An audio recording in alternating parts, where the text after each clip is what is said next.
Paul's letter to Philemon.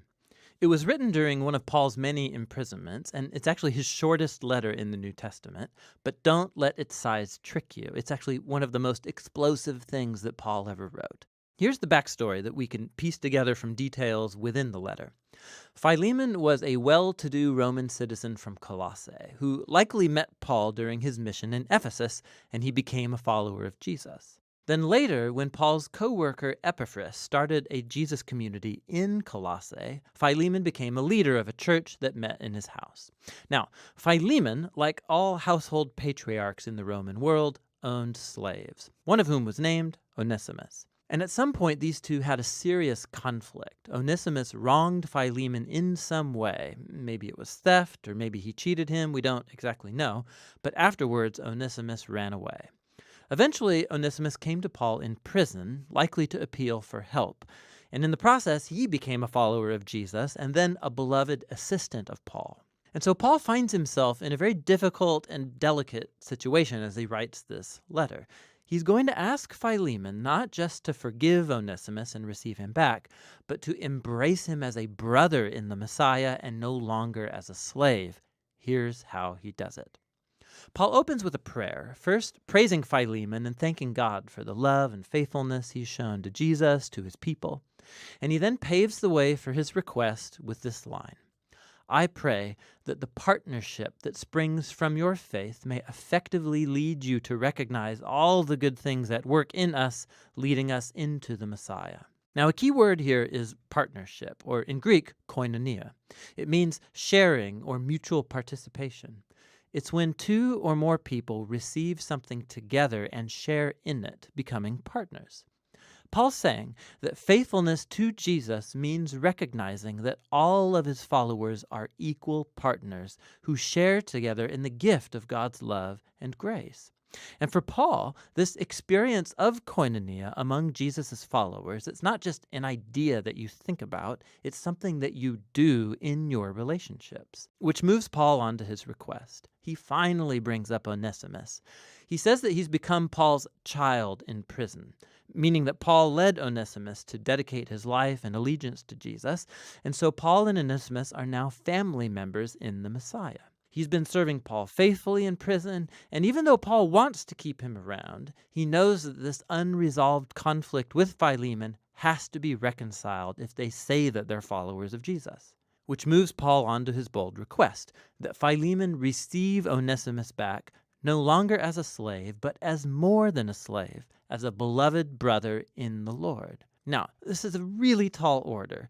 Under Roman law, Philemon had every legal right to have Onesimus punished or put in prison, and Paul's not only asking him to forgive Onesimus, but to welcome back his former slave into Colossae as a social equal, as a family member. This is way more than kindness. This is unheard of.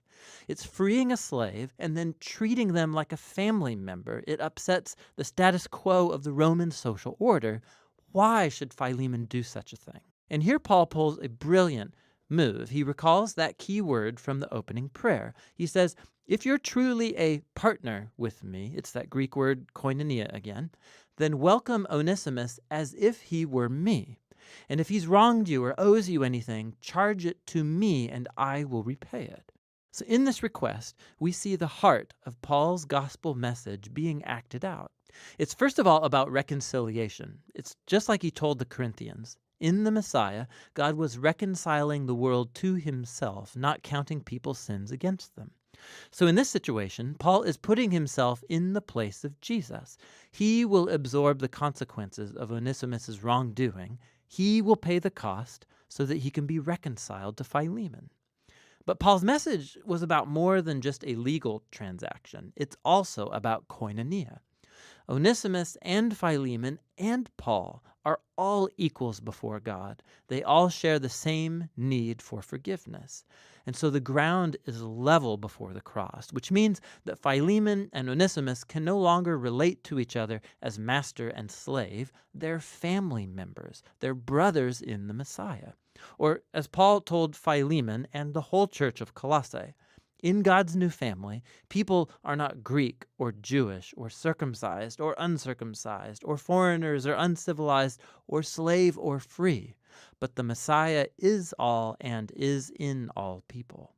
Paul closes the letter stating his confidence that Philemon will do even more than Paul's requested, and he asks him to prepare a guest room because he wants to visit as soon as he gets out of prison. And then with some final greetings, Paul ends the letter. Paul's letter to Philemon is powerful for many reasons. It's the only letter where Paul doesn't explicitly mention Jesus' death or resurrection, and this is not an oversight. He doesn't need to explain the cross with words because he's demonstrating it through his actions. Paul's embodying here the meaning of the cross. He has made himself the place through which Onesimus and Philemon are reconciled to God and then to each other. This letter also shows us that the implications of the good news about Jesus, they are extremely personal and never private. The fact that Philemon and Onesimus are now brothers in the Messiah, it makes their master-slave relationship totally irrelevant. The family of Jesus' people is the place where all are equal recipients of God's grace. It's a new kind of society, or a new humanity, as he called it in the letter to the Colossians, where people's value and social status, it's not defined by race or gender or social or economic class.